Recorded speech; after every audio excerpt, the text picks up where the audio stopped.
বিশ্বের মুসলমানকে তুমি ইজ্জত দান করো। আল্লাহ এই ইসরায়েলি কুত্তাদের থেকে সবাই শরীক থাকবেন। এই বলে আমি আমার বক্তব্য শেষ করছি।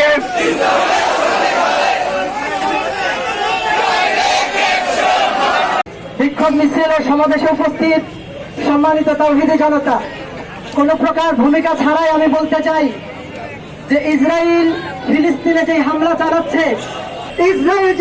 চালাচ্ছে, এটা মূলত সাপের লেজ। এর মূল মাথা হলো আমেরিকা। আমেরিকার প্রত্যক্ষ এবং পরোক্ষ সাহায্যেই ইসরায়েল এত বছর যাবৎ ফিলিস্তিনে হামলা করে ফিলিস্তিনের মুসলিমদেরকে নির্যাতন নিপীড়ন চালিয়ে আসছে।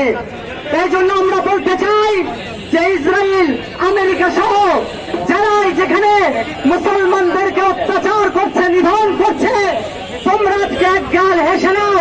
মনে করো না 20,000 50,000 মুসলমান মারলেই এই মুসলমান নিশ্চিহ্ন হয়ে যাবে। মুসলমানকে যদি তুমি আগুনে পুড়িয়ে ছাই বানিয়ে দাও, ওই ছায়ের থেকে অগ্নিস্ফুলিঙ্গ সৃষ্টি হবে।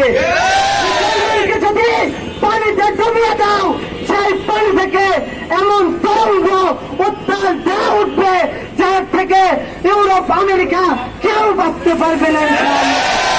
দ্বিতীয়ত আমি বলতে চাই, আরব বিশ্ব সহ মুসলিম বিশ্বের যে সকল নেতারা আমেরিকার ভয়ে, ইসরায়েলের ভয়ে মুখে কোনো পেটে বসে আছে, এদের লজ্জা হওয়া উচিত।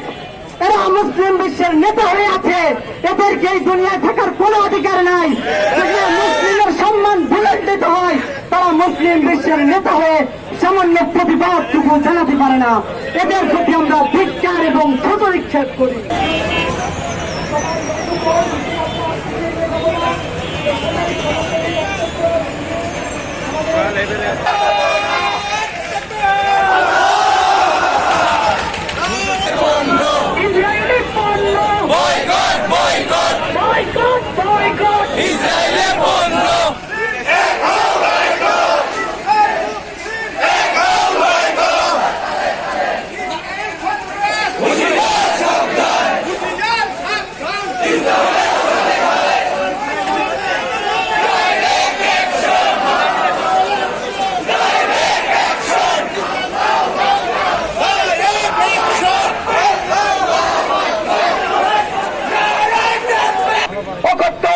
নির্যাতন অত্যাচার করেছিল, ঠিক সেইভাবে ইহুদিরা আজকে সারা বিশ্বে বসনিয়া, হার্জেগোভিনা, লিবিয়া, সিরিয়া থেকে শুরু করে এক ফিলিস্তিনি ছোট ছোট শিশু মাসুম বাচ্চাদেরকে তারা ছাড় দিচ্ছে না।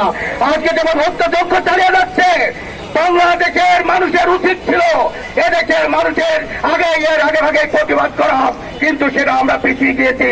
এই 90% দেশের মুসলমানের দেশে আসলে 32 অধ্যুষিত মানুষ, এখানে এই দর্শনার ভূখণ্ডে এত কম সংখ্যক লোক হওয়া আমি কষ্ট পেলাম। আজকে এই ঘোষণা আসার পর রোড ঘাট সমস্ত আজকে জাম হয়ে যাওয়ার কথা ছিল, কিন্তু আপনাদের ইমানি শক্তি, এই মুসলমানদের ইমানি শক্তি অনেক কম। আজকে তার কারণে আমাদেরকে আঘাত পেতে হচ্ছে। ভাইরা, আমরা এখনই বিক্ষোভ সমাবেশ বের করবো, আপনারা সবাই শরীক থাকবেন। এই বলে আমি আমার বক্তব্য শেষ করছি। তুমি আমাদেরকে মাফ করে দাও। আল্লাহ, তুমি আমাদেরকে মাফ করে দাও। আল্লাহ, ফিলিস্তিনি ভাইদেরকে তুমি মাফ করে দাও। আল্লাহ, ফিলিস্তিনি ভাইদেরকে তুমি মাফ করে দাও। আল্লাহ, ইসরায়েলি জালেমদের থেকে তাদেরকে তুমি হেফাজত করো। আল্লাহ, বিশ্বের মুসলমানকে তুমি হেফাজত করো। আল্লাহ, বিশ্বের মুসলমানকে তুমি ইজ্জত দান করো। আল্লাহ, এই ইসরায়েলি কুত্তাদের থেকে, এই সন্ত্রাসীদের থেকে, এই জালেমদের থেকে সকল ফিলিস্তিনি ভাইদেরকে তুমি হেফাজত